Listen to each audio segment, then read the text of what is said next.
ನಮಸ್ಕಾರ. ನಾನು ಇವತ್ತು ವಿಶೇಷವಾಗಿ ಮಾಡ್ತಾ ಇದ್ದೀನಿ. ಶ್ರಾವಣ ಮಾಸದಲ್ಲಿ ದೇವರ ನೈವೇದ್ಯಕ್ಕಾಗಿ ಮಾಡುವ 5 ವಿಧದ ಪ್ರಸಾದಗಳನ್ನು ಮಾಡ್ತಾ ಇದ್ದೀನಿ.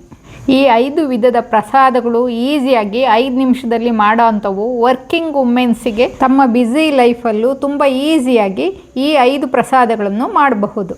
ಪಂಕಜಾಸ್ ವೆಜ್ ಕಿಚನ್ಗೆ ಸ್ವಾಗತ, ಸುಸ್ವಾಗತ. ಈಗ ನಾನು ಮೊದಲನೇದಾಗಿ ಮಾಡ್ತಾ ಇದ್ದೀನಿ ಶಾವಿಗೆ ಪಾಯಸ.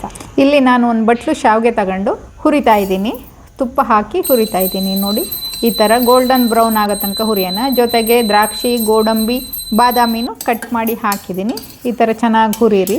ಈ ಥರ ಕೆಂಪಾಗಂಗೆ ಹುರಿದ್ರೆ ರುಚಿಯಾಗಿರುತ್ತೆ ಪಾಯಸ. ನಾನು ಎಲ್ಲದೂ ಒಂದು ಬಟ್ಲಷ್ಟೇ ಮಾಡೋದು ತೋರಿಸ್ತಾ ಇದ್ದೀನಿ. ನಿಮಗೆ ಜಾಸ್ತಿ ಬೇಕು ಅಂದರೆ ಜಾಸ್ತಿ ಮಾಡಿ, ನಾನು ಇಷ್ಟೇ ಮಾಡ್ತಾಯಿರೋದು. ಇದಕ್ಕೆ ನಾನು 3 ಲವಂಗ ಹಾಕ್ತಾ ಇದ್ದೀನಿ. ಹುರಿಯುವಾಗೆ ಹಾಕಿದರೆ ಅದು ಘಮ ಬಿಡ್ಕೊಳ್ಳುತ್ತೆ. ನೋಡಿ, ಶಾವಿಗೆ ಹುರಿತಾ ಇದೆ. ನಾವು ಇದನ್ನೆಲ್ಲ 5 ನಿಮಿಷದಲ್ಲಿ ಮಾಡೋಂಥ ಪ್ರಸಾದನೇ ಮಾಡ್ತಾಯಿದ್ದೀನಿ. ಯಾಕೆಂದರೆ ಬೆಳಗಿನ ಬ್ಯುಸಿ ಲೈಫಲ್ಲಿ ಈಸಿಯಾಗಿ ಬೇಗ ಆಗಬೇಕು ಅಂತ. ಇಲ್ಲಿ ಶಾವಿಗೆ ಮುಳುಗೋವಷ್ಟು ಅಷ್ಟೇ ನೀರು ಹಾಕಬೇಕು ನಾವು. ಅದು 1 ನಿಮಿಷ ಬೇಯಲಿ ಅಂತ ಪ್ಲೇಟ್ ಮುಚ್ಚಿಟ್ಟಿದ್ದೀನಿ. ಈಗ ಬೆಂದಿದೆ ಶಾವಿಗೆ. ಈಗ ಹಾಲು ಹಾಕೋಣ. 1 ಬಟ್ಲು ಹಾಲು ಹಾಕಿದರೆ ಸಾಕು. ಈಗ ಹಾಲಲ್ಲಿ 1 ಕುದಿ ಕುದ್ರೆ ಸಾಕು. ನೋಡಿ ಎಷ್ಟು ಬೇಗ ಆಗೋಯ್ತು ಪಾಯಸ. ಈಗ ಇದಕ್ಕೆ ರುಚಿಗೆ ಅದು ಏನು ಶಾವಿಗೆ 1 ಬಟ್ಲು ತಗೊಂಡಿದ್ವಿ, ಅದೇ ಬಟ್ಲಲ್ಲಿ ಅರ್ಧಕ್ಕಿಂತ ಕಮ್ಮಿ ಸಕ್ಕರೆ ಹಾಕಿದ್ದೀನಿ. ಇಷ್ಟೇ. ಇದಕ್ಕೆ ಇಷ್ಟು ಮಾಡಿದರೆ ಶಾವಿಗೆ ಪಾಯಸ ರೆಡಿ. ಈಗ ಇದು ಗಟ್ಟಿನೂ ಆಗಲ್ಲ, ಹಾಗೇ ಇರುತ್ತೆ. ನೀನು ಸಂಜೆವರೆಗೂ ಇಟ್ಟರೂ ಇದೇ ಥರ ಶಾವಿಗೆ ಪಾಯಸ ಇರುತ್ತೆ. ಎಷ್ಟು ಸೂಪರಾಗಿರೋ 5 ನಿಮಿಷದಲ್ಲಿ ಶಾವಿಗೆ ನೈವೇದ್ಯಕ್ಕೆ ಪ್ರಸಾದ ರೆಡಿ ಆಯಿತು. ಇದಕ್ಕೆ ಸ್ವಲ್ಪ ಏಲಕ್ಕಿ ಪುಡಿ ಹಾಕೋಣ. ನಾನು ಏಲಕ್ಕಿ ಪುಡಿ ರೆಡಿ ಮಾಡಿ ಇಟ್ಕೊಂಡಿದ್ದೀನಿ, ಅದನ್ನು ಸ್ವಲ್ಪ ಹಾಕಿದ್ದೀನಿ. ನೋಡಿ, ಆಯ್ತು. ಇಷ್ಟೇ. ವಿಶೇಷವಾದ ದೇವರ ನೈವೇದ್ಯಕ್ಕೆ ಪ್ರಸಾದ ರೆಡಿ ಆಯಿತು. ಈಗ ಇದನ್ನು ಒಂದು ಬೌಲಿಗೆ ಹಾಕಿ ದೇವರ ನೈವೇದ್ಯಕ್ಕೆ ಇಡೋಣ.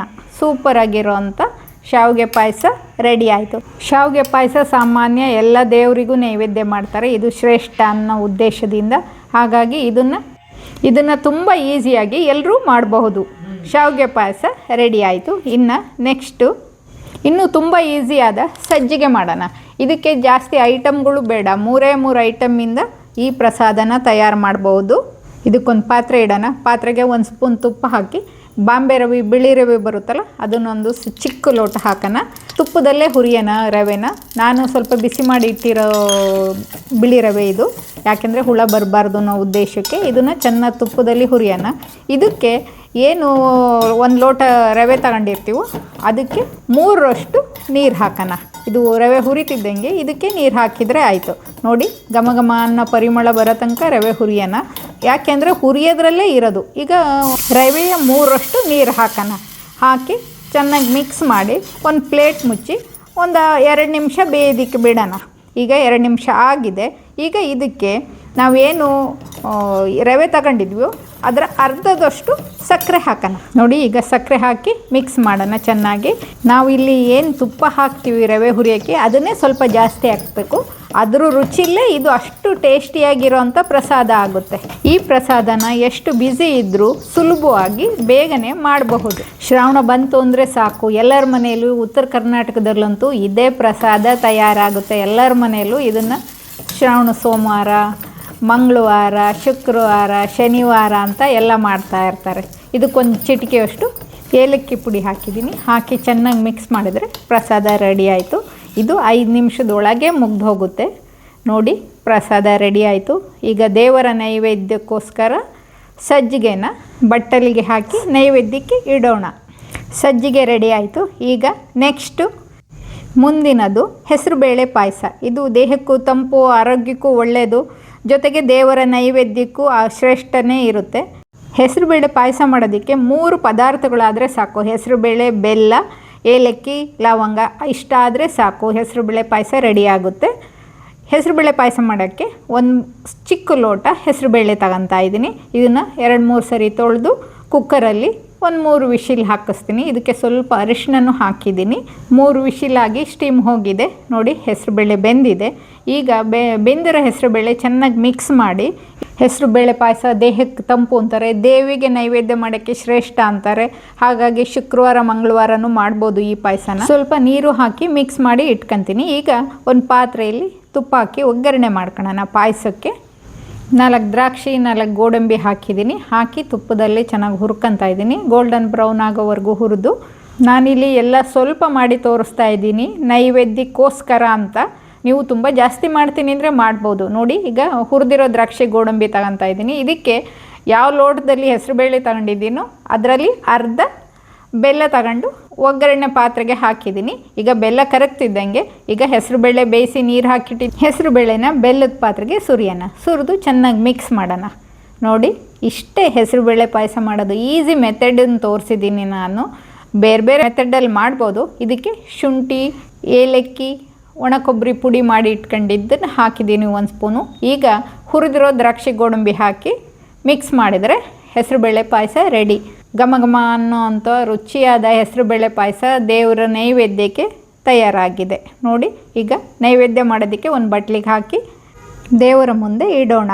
ನೋಡಿ ಎಷ್ಟು ಸೂಪರಾಗಿರೋಂಥ ಹೆಸರುಬೇಳೆ ಪಾಯಸ 5 ನಿಮಿಷದೊಳಗೆ ರೆಡಿ ಆಗೋಯ್ತು. ಕುಕ್ಕರ್ ವಿಶಿಲ್ ಹಾಕೋದಷ್ಟೇ ಲೇಟು, ಅಷ್ಟು ಬೇಗ ಆಗೋಗುತ್ತೆ. ಈ ಮೆಥಡಲ್ಲಿ ಮಾಡಿದರೆ ಬೇಗ ಈಸಿಯಾಗೂ ಆಗುತ್ತೆ, ರುಚಿಯಾಗೂ ಇರುತ್ತೆ. ನೋಡಿ ಎಷ್ಟು ಚೆನ್ನಾಗಿರೋಂಥ ಹೆಸರುಬೇಳೆ ಪಾಯಸ ರೆಡಿ ಆಯಿತು. ಈಗ ನೆಕ್ಸ್ಟು ಎಲ್ಲರೂ ಇಷ್ಟಪಡುವಂಥ ಕೇಸರಿ ಬಾತ್ ಮಾಡೋಣ. ಕೇಸರಿ ಬಾತಿಗೂ ಏನು ಹೆಚ್ಚಿಗೆ ಐಟಮ್ಗಳು ಬೇಕಿಲ್ಲ. ರವೆ, ಸಕ್ಕರೆ, ದ್ರಾಕ್ಷಿ ಗೋಡಂಬಿ, 1 ಸ್ಪೂನ್ ತುಪ್ಪ ಇದ್ದರೆ ಸಾಕು, ಕೇಸರಿ ಬಾತು ಮಾಡಬಹುದು. ನಾನಿಲ್ಲಿ ಒಂದು ಪಾತ್ರೆಗೆ 1 ಸ್ಪೂನ್ ತುಪ್ಪ ಹಾಕ್ತಾಯಿದ್ದೀನಿ. ಇದಕ್ಕೆ ದ್ರಾಕ್ಷಿ ಗೋಡಂಬಿ ಎಲ್ಲ ಹಾಕಿ ಹುರಿದು ಗೋಲ್ಡನ್ ಬ್ರೌನ್ ಆಗೋವರೆಗೂ ಹುರಿಯೋಣ ದ್ರಾಕ್ಷಿನ. 1 ಚಿಕ್ಕ ಲೋಟ ಬಿಳಿ ರವೆ ತಗೊಂಡಿದ್ದೀನಿ ಕೇಸರಿ ಬಾತ್ ಮಾಡೋದಕ್ಕೆ. ಅದು ತುಪ್ಪದಲ್ಲಿ ಹಾಕಿ ಚೆನ್ನಾಗಿ ಫ್ರೈ ಮಾಡ್ತಾಯಿದ್ದೀನಿ. ಫ್ರೈ ಮಾಡಿ ಶ್ರಾವಣ ಬಂತು ಅಂದರೆ ಏನಪ್ಪ ನೈವೇದ್ಯ ಮಾಡೋದು, ದಿನ ನೈವೇದ್ಯಕ್ಕೆ ಬೇಕಲ್ಲ ಅಂತ ಯೋಚನೆ ಮಾಡುವಾಗ ಇದು ಒಂದು ಈಸಿ ಮೆಥಡಲ್ಲಿ ಬೇಗ ಆಗುವಾಗ ಮಾಡ್ಬೋದು. ನಾನಿಲ್ಲಿ 2 ಏಲಕ್ಕಿ ಕುಟ್ಟಿಟ್ಕೊಂಡಿದ್ದೀನಿ. ರವೆ ತಗೊಂಡಿರೋ ಲೋಟದಲ್ಲೇ 3 ಲೋಟ ನೀರನ್ನು ಪಕ್ಕದ ಪಾತ್ರೆಯಲ್ಲಿ ಕಾಯೋದಕ್ಕೆ ಇಟ್ಟಿದ್ದೀನಿ. ಯಾಕೆಂದರೆ ಬೇಗ ಆಗೋಗಲಿ ಅನ್ನೋ ಉದ್ದೇಶಕ್ಕೆ. 2 ಏಲಕ್ಕಿನ ಕುಟ್ಟಿ ಪುಡಿ ಮಾಡಿ ಇಟ್ಕೊಂಡಿದ್ದೀನಿ. ಈಗ ರವೆ ಹುರಿದಿದೆ ನೋಡಿ, ಚೆನ್ನಾಗಿ ಹುರಿದು ದ್ರಾಕ್ಷಿ ಗೋಡಂಬಿನೂ ಬ್ರೌನ್ ಆಗಿದೆ. ಈಗ ಕುದಿಯೋ ನೀರನ್ನು ರವೆಗೆ ಹಾಕೋಣ. ಇದು ಈಸಿ ಮೆಥಡ್, ಅದಕ್ಕೋಸ್ಕರ ಈ ಥರ ತೋರಿಸ್ತಾ ಇದ್ದೀನಿ. ಇದು ಬೇಗ ಆಗೋಗುತ್ತೆ. ರವೆ ಬೆಂದಿದೆ. ಈಗ ಸಕ್ಕರೆ ಹಾಕಿ ಮಿಕ್ಸ್ ಮಾಡೋಣ. ಯಾವ ಲೋಟದಲ್ಲಿ ರವೆ ತಗೊಂಡಿರ್ತೀವೋ ಅದೇ ಲೋಟದಲ್ಲಿ ಅರ್ಧ ಸಕ್ಕರೆ ತಗೊಂಡು ಹಾಕೋಣ. ನೋಡಿ ಇಷ್ಟೇ, ಕೇಸರಿ ಬಾತು ರೆಡಿ ಆಗೋಯ್ತು.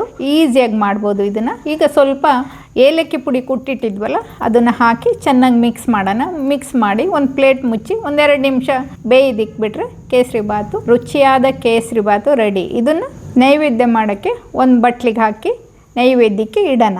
ದೇವರ ನೈವೇದ್ಯಕ್ಕೆ ಪ್ರಸಾದ ತಯಾರಾಯಿತು. ಈಗ ನೆಕ್ಸ್ಟ್ ಪ್ರಸಾದ ರೆಡಿ ಮಾಡೋಣ. ನನ್ನ ವಿಡಿಯೋ ಇಷ್ಟ ಆಗಿದ್ದರೆ ಸಬ್ಸ್ಕ್ರೈಬ್ ಮಾಡಿ, ಶೇರ್ ಮಾಡಿ, ಲೈಕ್ ಮಾಡಿ, ಕಾಮೆಂಟ್ ಮಾಡಿ.